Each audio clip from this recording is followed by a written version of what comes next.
大家好，我是超子。鸡蛋有哪些灵魂做法呢？在我看来，最具灵魂的当属这一道百吃不腻的西红柿炒鸡蛋了。这道菜看似简单，其实做起来有很多技巧。今天我就把我做了20年的经验免费分享给大家。首先准备3个西红柿，3个鸡蛋。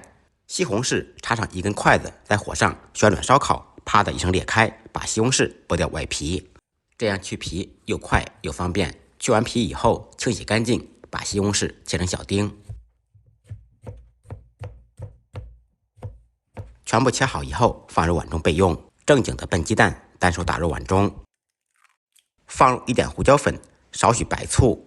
放胡椒粉和白醋可以去除鸡蛋的腥味，而且炒的鸡蛋会更加蓬松暄软。用筷子搅拌均匀备用。我们再准备1点小料，3-4粒大蒜，趁其不备拍碎剁碎。少许小葱，切成葱花，葱白、葱叶子分开放。切好的葱白跟蒜末放在一起，材料全部备好，接下来开始制作。起锅，锅烧空气，烧至冒烟以后，放上少许油，先用油润遍锅的全身。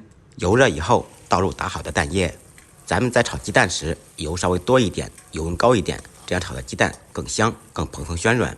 只要锅烧得足够热，炒蛋的时候就不会粘锅。先把鸡蛋摊成饼状，然后再用勺子怼成大块，老嫩程度根据个人喜好。我个人比较喜欢鸡蛋煎的稍微焦一点，这样吃着更香。炒好以后盛出，倒出控油备用。另起锅放少许油，油热以后放入蒜末、葱花，爆出香味。小料炒香，放入切好的西红柿，在锅中简单翻炒扒拉2下。现在的西红柿已经变了心，炒不出原来的味道，所以呢，我们需要借助一下番茄酱来提色提味。放入1勺番茄酱，炒的时候可以先放入盐调味，这样西红柿更容易炒出汤汁。炒这道菜汤汁多一点比较好吃，所以呢，我们加入1勺清水，这样整道菜做出来会更有味道。放入1点海鲜酱油，提鲜提味。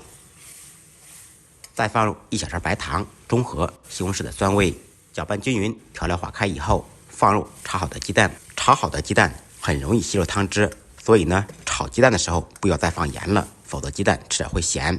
稍微烧制一会儿，使鸡蛋和西红柿的味道融合在一起。